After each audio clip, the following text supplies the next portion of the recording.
नमस्कार, जय हिंद, सत श्री अकाल साथियों।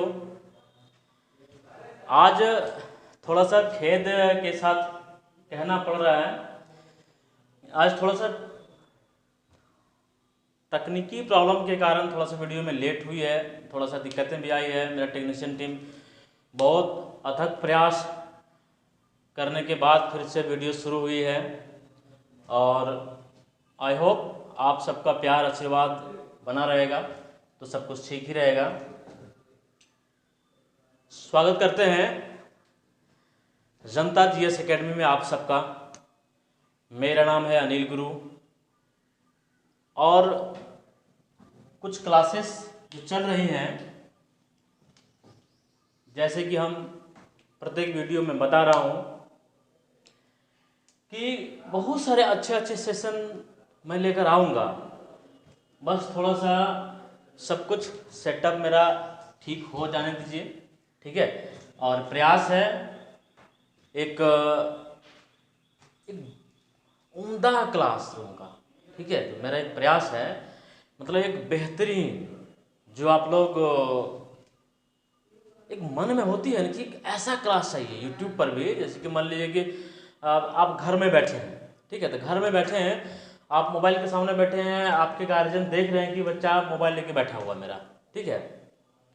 तो वहाँ पे जब कभी गार्जियन आपको देखते हैं तो शायद लगता है कि पता नहीं मेरा जो लड़का है, जो मेरी लड़की है, वो अपना टाइम वेस्ट तो नहीं कर रहा। तो वो चीज़ कभी फील नहीं होना है। आपके गार्जियन भी देखें, आपके छोटे बड़े भाई जो भी हैं, हर किसी को दिखाइए, हर किसी को जोड़िए, ठीक है। और कोई भी देखेंगे गार्जियन तो लगेगा कि ये एक वैसा ही क्लासरूम है, एक वैसा ही इन्वायरमेंट है जैसे कि मैं घर से अपने बच्चों को तैयार करके स्कूल के लिए या फिर कोचिंग के लिए जहाँ पर भेजते थे, ठीक है। एक वैसा ही इन्वायरमेंट, एक वैसा ही वातावरण में क्रिएट करूँगा और आई होप ये धीरे धीरे हो रहा है, ठीक है। जैसे कि जानते हैं ये मेरा तीसरा वीडियो होगा, ठीक है। लाइफ का, मेरी लाइफ का भी तीसरा वीडियो होगा, ठीक है। और धीरे धीरे हर वीडियो में एक नए सुधार चाहते हैं, नए एक क्या कहते हैं, एक शाइनिंग चाहते हैं। और मुझे ऐसा लग रहा है पर्सनली कि हाँ वो हो रहा है और उम्मीद करते हैं आप लोगों को भी ऐसा लग रहा होगा। क्लासेस अच्छी लग रही है या नहीं लग रही है, कमेंट सेक्शन में ज़रूर दीजिएगा। आपका एक प्यारा सा एक फीडबैक हमें ज़रूर चाहिए। पिछला जो हमने क्लास लिया था कुछ भारतीय कृषि व्यवस्था पर था, इंडियन एग्रीकल्चर पर, उसी से संबंधित हमारा जो आज का जो टॉपिक है हरित क्रांति, ग्रीन रिवॉल्यूशन, ये टॉपिक चर्चा करने का मेरा मकसद यही है। जैसे कि जान रहे हैं पूरी दुनिया कोरोना वायरस से जूझ रहा है, बहुत सारे देश तबाह हो चुके हैं। अगर बात करेंगे दुनिया का super power America, USA, United state of America, उसकी हालत देख रहे हैं। मतलब भोजन के लिए क्या कहते हैं, मान लीजिए कि 100 रुपये की एक भोजन है, कोई एक प्लेट 100 रुपये का है, 100 रुपये की खाना के लिए वो कोई 10-10 लाख 20-20 लाख की गाड़ियां लेकर के जा रहा है। मतलब उसके गाड़ी का दाम है 10 लाख, लेकिन वो लेने क्या जा रहा है, 100 रुपये का या फिर 50 रुपये का भी एक खाने का पैकेट। तो और उसके जेब में भी कई $100 होगा, उसके अकाउंट में कितना, कई लाखों करोड़ों है, और लाखों की गाड़ी लेकर के वो 100 रुपया 50 रुपया में मिलने वाला, एक आधा $2 में मिलने वाला भोजन को कहीं अगर कोई कैंप ला करके बांट रहा है तो उसको लेने के लिए वो जा रहा है। तो बात ये मेरा करने का ये मतलब है कि आखिर कितना पैसा कमा लो, बहुत पैसा है यार, कहता ना कि यार बोरी भर के पैसा है, तो आप पैसा तो नहीं खाएंगे, खाने के लिए आपको भोजन चाहिए, ठीक है। तो कोई भी देश भोजन के लिए, अपनी खाद्य सामग्री के लिए, खाद्यान्न के लिए कितना निर्भर हुआ है, आए कुछ वर्षों में, कुछ दशक में बात करें या फिर कुछ, हाँ दशक की बात कर सकते हैं, मतलब प्रत्येक साल जो है सो कृषि क्षेत्र में एक आमूलचूल परिवर्तन हो रहा है, वृद्धि की ओर हो रही है, अग्रसर उसमें एक ग्रोथ है। वो जो ग्रोथ है वो कब से शुरुआत हुई, उस ग्रोथ में किसका योगदान है, वो कॉन्सेप्ट कहाँ से आया, और उसका हमारी जो है सो हमारी जो कृषि व्यवस्था है, हमारे देश का जो सिस्टम है, उसमें क्या प्रभाव पड़ा, उसमें जो मुहिम है जो दुनिया के किसी कोने से शुरू हुआ था, वो हमारे देश में उसका क्या प्रभाव है, ग्रीन रिवॉल्यूशन का। I mean today's topic will round about the green revolution and its effect on Indian agriculture system. भारतीय कृषि व्यवस्था पर, भारतीय कृषि प्रणाली पर ग्रीन रिवॉल्यूशन का क्या प्रभाव पड़ा, कितना फायदा हुआ, और जाहिर सी बात है फायदा ही हुआ है तब ना इतनी हम लोग, अभी देखिए कोरोना वायरस से हम भी तबाह हैं, हमारे देश परेशान है, 1.5 लाख के प्लस केसेस हैं, तब ना भारत की सरकार जो है खुलेआम अनाउंस कर दिया कि कोई दिक्कत नहीं है, तुम लोग 2 महीना 3 महीना 2.5-4 महीने तक तुम लोग जैसे आराम से खाओ। पीडीएस सिस्टम जो है सो कंट्रोल वगैरह में जहाँ चावल गेहूँ मिलता है, गेहूँ कुछ बढ़ा के ही जितना दिया जाता था उससे ज़्यादा दिया जा रहा है, गेहूँ चावल और दाल भी दी जा रही है। तो 3 महीना तक जिसके पास कार्ड है उसके तो मिले हैं, बिना कार्ड वाले को भी, मतलब कुल मिलाकर के हर एक नागरिक को भारत सरकार भी खाद्य सामग्री उपलब्ध करा रही है। 133 करोड़ के आसपास होंगे जन। एक क्लास लूँगा स्पेशली सेंसस इंडिया का, जो सेंसस ऑफ इंडिया 2011, वो क्लास ले लेंगे, क्योंकि जो अभी तक सेंसस तो होता रहता है, लेकिन ये कोरोना वायरस के कारण वो स्थगित है। तो ये भारत सरकार जो है इतनी बड़ी जो घोषणा कर दी कि हर किसी नागरिक को दिया जा रहा है, किसी को भूखों मरने की कोई जरूरत नहीं है, जो काम कर रहे हैं, जो नहीं भी काम कर रहे हैं, सब तक हर घर सरकार पहुंच रही है। और मेरा भी मुहिम है कि अभी आप घर से क्लास लेने के लिए हम तक नहीं पहुंच पा रहे हैं, तो क्यों न मैं आप तक पहुंचूं, मैं आपके मोबाइल तक, मैं आपके लैपटॉप तक, मैं आपके टैबलेट तक, मतलब जहां आप हैं वहीं हम आ रहे हैं। बस ट्यून कीजिए जनता जीएस एकेडमी, मेरा नाम है अनिल।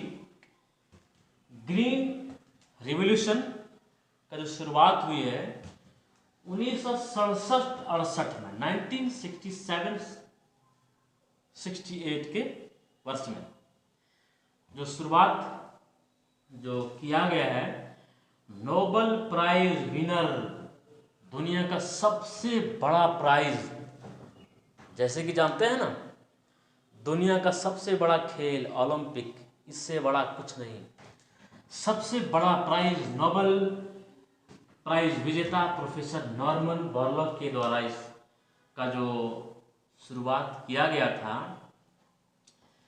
और इसका जो हरित क्रांति, जो ग्रीन रिवॉल्यूशन है, ये जो नाम है, इसको जो लिखा गया, यानी कहीं ऑफिशियली स्पीच के रूप में दिया गया, वो डेट है, यानी दिनांक है 8 मार्च 1968 को, 8 मार्च 1968 को ग्रीन रिवॉल्यूशन एक पेन के द्वारा किसी पेपर पे लिखा गया और किसी महफिल में इसे बोला गया। मतलब कह सकते हैं इसका जो नामकरण हुआ 8 मार्च 1968 को। भारत में ये जो ग्रीन रिवॉल्यूशन है, हरित क्रांति है, खेती बाड़ी में जो परिवर्तन हुआ है, पहले याद होगा बहुत सारे लोग जो गांव से जुड़े हैं, पहले जो धान का खेत होता था ना, उपज कम होता था, पुआल ज़्यादा होता था, इतना बड़ा बड़ा, मतलब हम लोग खेत में डूब जाते थे। थोड़ा सा आंधी तूफान आया तो पूरा धान जो है सो पूरा एकदम सपाट हो जाता था, पूरा धान जो फसल है वो गिर जाता था।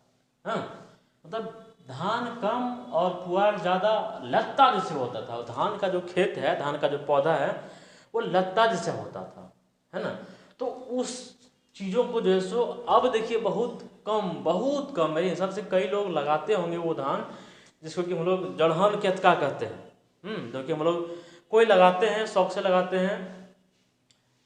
क्या चीज़ के लिए बताएंगे कमेंट बॉक्स में। जड़हन केतका जो धान लगाते हैं, माड़ भात खाने के लिए लगाते हैं। माड़ भात कौन कौन जानते हैं जी? तो वो जो था, पहले पौधा बड़ा होता था, उपज कम होती थी, ठीक है। तो वो सब चीज़ों में परिवर्तन लाया गया।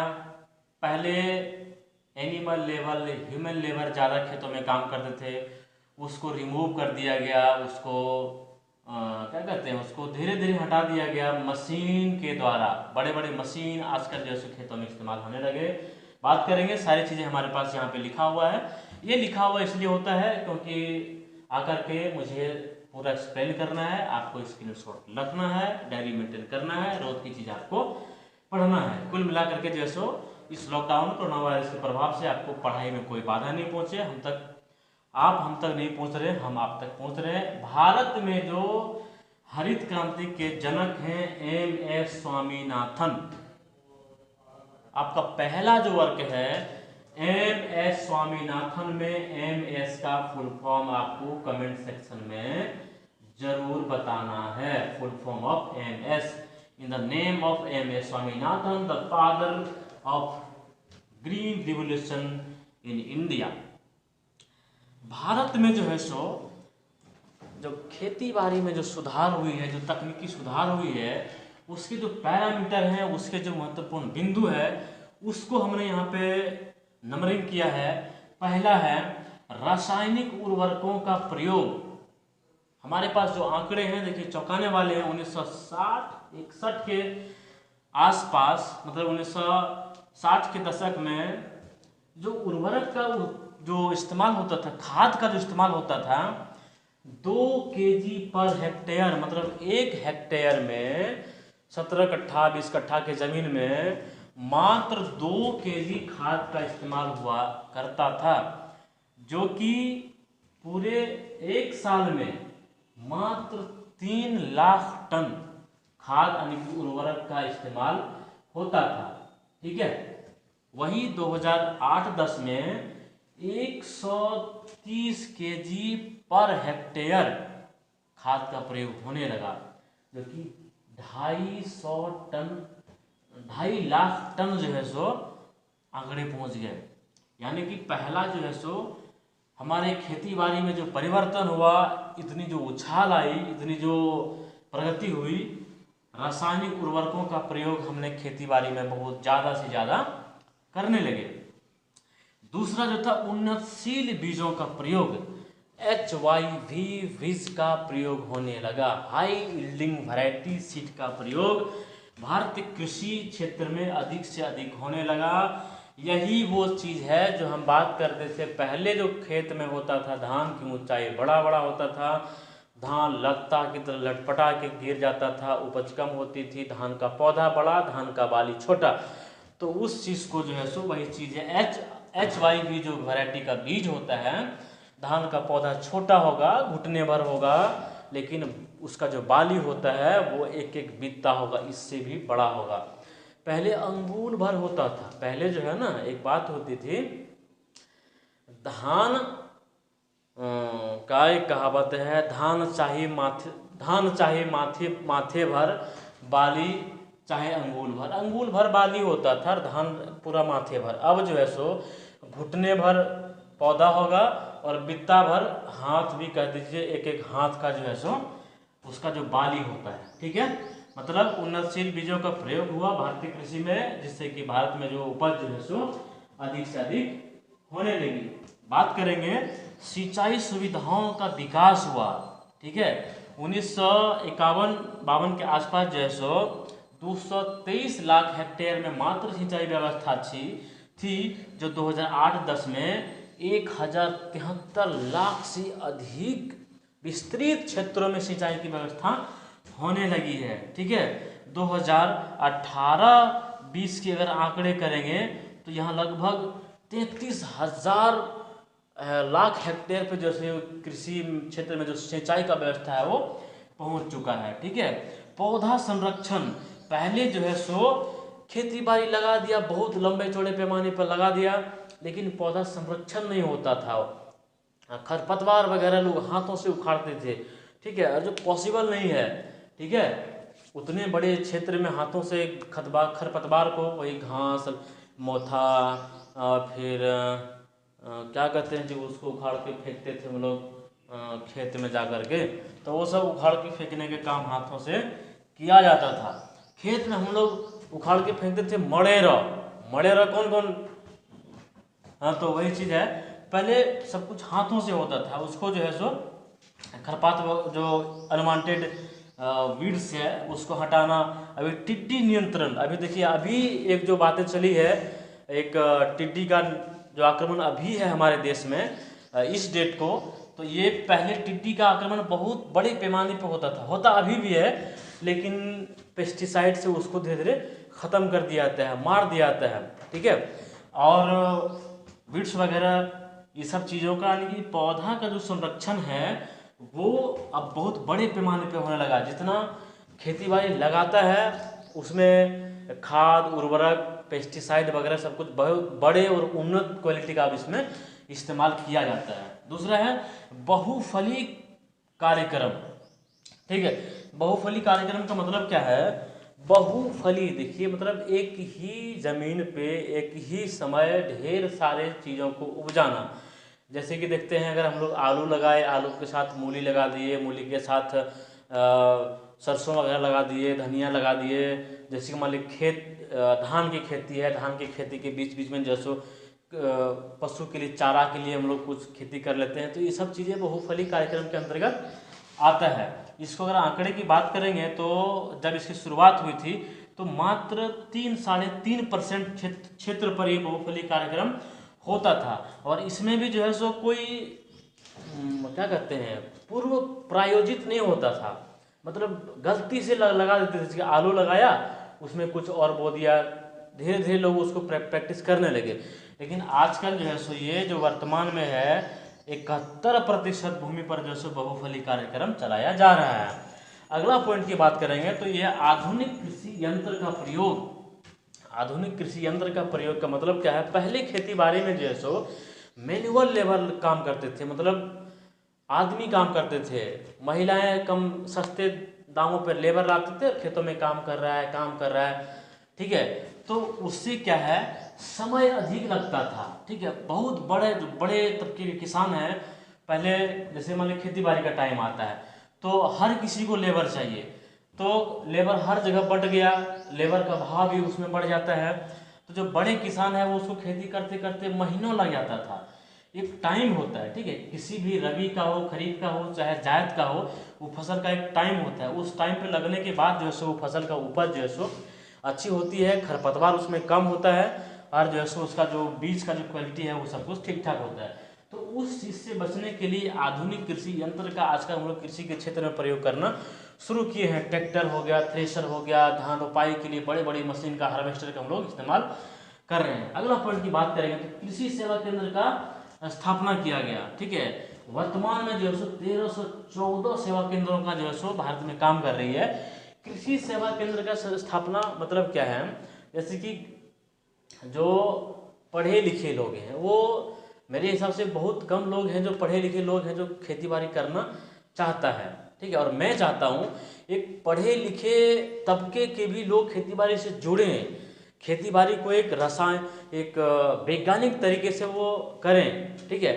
तो उसी चीज़ को लोगों को मोटिवेट करने के लिए जिसके जो किसान सब है, जो पुराने ज़माने के लोग हैं, जो उसका सोच पुराने ज़माने का है, तो उस लोगों को जो है सो केंद्र के द्वारा उसको समझाया जाता है, उसको सिखाया जाता है, उसको मतलब कुल मिलाकर के उसको मानसिक रूप से तैयार किया जाता है कि नहीं, अब आपको भी आधुनिक कृषि संसाधनों का, आधुनिक मशीन का प्रयोग करना चाहिए। बहुत सारे टेबू है, ठीक है, बहुत सारे ऐसे गलत धारणा है जिसके कारण जो है सो अभी भी लोग ढेर सारे प्रकार के मशीन को खेत में नहीं इस्तेमाल करना चाहता है, ठीक है। उस सब धारणा को ख़त्म करके वो जो पुरानी कहावतें हैं, जो सड़ा पद्धति है, उसको ख़त्म करने के लिए ये कृषि सेवा केंद्र अलग अलग जिलों में स्थापित किया गया है और किसानों को उससे मोटिवेट करता है। अगला पॉइंट है कृषि उद्योग निगम। ये आज वर्तमान में जो लगभग 17 से ज़्यादा, ये थोड़ा सा पुराने आंकड़े हैं, अभी जो है सो 21 राज्यों में जो है सो ये चलाया जा रहा है। कृषि उद्योग निगम का जो मेन काम है, जो जिला में एक, जैसे कि अभी सावन की खेती का वक्त आ रहा है, तो एक आयोजन किया जाएगा जिसमें किसान भाई लोग एक सभा करेंगे। वहाँ का डीएम है या फिर डीसी है या फिर जो भी उस क्षेत्र का जो इसको कृषि उद्योग निगम को जो संचालित करते हैं, वो किसानों को यंत्र वितरण करेंगे। कम दामों पे सब्सिडी दे करके उसको ट्रैक्टर, जुताई के लिए ट्रैक्टर देना है, पेस्टिसाइड देना है, HY बीज, HYB सीड उसको अवेलेबल कराना है, ठीक है। ये सारा काम है कृषि उद्योग निगम का, ठीक है। इसके बाद जो है मृदा परीक्षण, मतलब मिट्टी को परीक्षण करना, कौन सा फसल किस मिट्टी में सूटेबल है, उपयुक्त है, ये सब चीज़ें जो है सरकार जांच कर रही है और किसान को बताता है कि आपके खेत में ये फसल लगाने से ये बेहतर है, ठीक है। मतलब कुल मिलाकर के जो है सो जो जमीन को चाहिए वो फसल किसान को मुहैया कराना, वो उसको अवेलेबल कराना, सब्सिडी देना, सब कुछ देना। तो अगर जो ज़मीन को सूटेबल है वो अगर वहाँ पे उपज होगा तो जाहिर सी बात है उपज बढ़ेगा। और यही सब तो है ग्रीन रिवोल्यूशन, ये जो नाम है इसमें सब कुछ एक लिस्ट किया गया है और लिस्ट पे जैसे काम सरकारें कर रही है। भूमि संरक्षण, ठीक है। भूमि संरक्षण क्या है, अभी बहुत बड़े क्षेत्र पे जो है सो भूमि उपजाऊ के लायक नहीं है, उसको जो है सो सरकार समतल कर रही है। उसमें हर जमीन बंजर नहीं है ना, मेरे हिसाब से कोई जमीन बंजर नहीं है। हो सकता है उस जमीन पे धान की खेती नहीं हो, उस जमीन पे गेहूं की खेती नहीं होगा, लेकिन उस जमीन में कोई खेती नहीं होगा ये कहना गलत है। उस जमीन पे जो खेती होने के लायक है सरकार मृदा परीक्षण करेगी, मिट्टी का परीक्षण करेगी और उसको समतल करेगी और उसमें वही फसल को जो है सो किसान को उपजाने के लिए प्रेरित करेगा। कृषि शिक्षा, जो मैं बात कर रहा था कि पढ़े लिखे लोगों को कृषि में भी इन्वॉल्व होना चाहिए, ठीक है।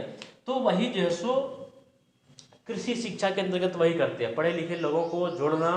इसमें बहुत सारे इंजीनियर हैं, बहुत सारे मेडिकल हैं, क्षेत्र से जो कृषि के क्षेत्र में एक्सपर्ट हैं वो जाते हैं और लोगों को जो है सो प्रशिक्षित करते हैं, बताते हैं कि कैसे किया जाए, कैसे किस मिट्टी पे कैसे खेती, किस मात्रा में खाद देना है, पोटाश देना है, कितना दिनों तक, वो ड्यूरेशन वगैरह में सब कुछ बताता है, ठीक है। तो वह कृषि शिक्षा के अंतर्गत आता है, ठीक है। कृषि शिक्षा के अंतर्गत जो है सो जो बहुत सारे विश्वविद्यालय है, अभी वर्तमान में विश्वविद्यालय बहुत सारे हैं, जो रजिस्टर हैं वो 4 कृषि विश्वविद्यालय हैं और 40 से ज़्यादा राज्य कृषि विद्यालय है, 53 से ज़्यादा जो केंद्रीय संस्थान है जो इस कृषि शिक्षा को, मृदा परीक्षण को, फिर आपका ये कृषि सेवा केंद्र का जो स्थापना करके उसमें लोगों को जो बातें पहुंचाना है, अनुसंधान संस्थान है 30-32 है। और जो आपका जो विभिन्न प्रकार की परिस्थितियों के अनुसार जो जिसको अडेप्टेशन करते हैं, कौन सा फसल किस वातावरण में किस टेम्परेचर में अडेप्ट करेगी, उसके लिए भी जो है सो 10-12 संस्थाएँ जिसको अडेप्टेशन संस्थान के रूप से हम लोग जानते हैं, ठीक है। कृषि के क्षेत्र में सबसे ज़्यादा जो हरित क्रांति का प्रभाव हुआ है वो हुआ है गेहूं पे, है ना। मतलब गेहूं का उपज में एक क्या कहते हैं, क्रॉप में गजब का वृद्धि हुआ, जैसे कि गेहूं का फसल का उत्पादन जो है सो एकाएक जो है सो देश में एकदम धड़ल्ले से फैल गया, बहुत ज़्यादा बढ़ गया। इस राज्य की बात करेंगे तो ग्रीन रेवोल्यूशन का सबसे ज़्यादा इफेक्ट पंजाब पे पड़ा है, हरियाणा पे, उत्तर प्रदेश पे, मध्य प्रदेश पे, बिहार पे, आंध्र प्रदेश पे, और इस तरह से जो है सो कुल मिला करके जो है सो भारत में कृषि व्यवस्था में आज दिन ब दिन उसमें कुछ नई चीज़ें जुड़ता जा रहा है, विकास हो रही है, प्रगति हो रही है, और हम आशा करते हैं, उम्मीद करते हैं इसमें और भी बहुत ज़्यादा हो। ठीक है, और हम लोग मतलब अमेरिका, चाइना, जापान अपने माल को, जो फैक्ट्री में निर्मित माल है, चाहे वो खिलौने हो, चाहे वो गाड़ियाँ हो, चाहे वो बड़े बड़े मशीनरीज हो, है ना, हिटाची वगैरह देखते हैं, या फिर बस हो, ट्रक हो, मोटर इंजन हो, वो सब एक्सपोर्ट करके अपने देश को महान बनाता है। हम लोग महान बनेंगे, बहुत सुंदर क्वालिटी का चावल एक्सपोर्ट करेंगे, गेहूँ एक्सपोर्ट करेंगे, दुनिया धरती को हम लोग सरसों एक्सपोर्ट करेंगे, दुनिया भर को फल सब्जी खिलाएंगे, और इसी में हम लोग प्राउड फील करेंगे। तो इसी के साथ सेशन को समाप्त करते हैं। आई होप आप लोगों को समझ में आया होगा, और कहाँ पे चीज़ें और जुड़नी चाहिए, कहाँ पे चीज़ें कुछ हटनी चाहिए, क्या चीज़ें इसमें छटनी करना चाहिए। वीडियो देखिए, फीडबैक दीजिए, और सब्सक्राइब करिए, चैनल को सब्सक्राइब करवाइए, अपने दोस्तों के साथ शेयर करिए, और एक लाइक वीडियो पे ज़रूर दीजिए। नमस्कार और जय हिंद।